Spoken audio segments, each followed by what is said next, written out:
nagsisikap, pinabayaan mo ang iyong kinabukasan. Ba't ka ganun na?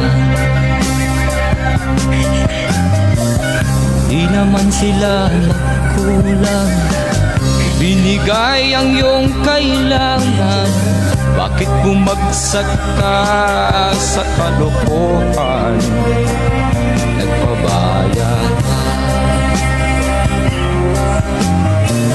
lagi kang naglalasing, magulang mo'y di pinapansin.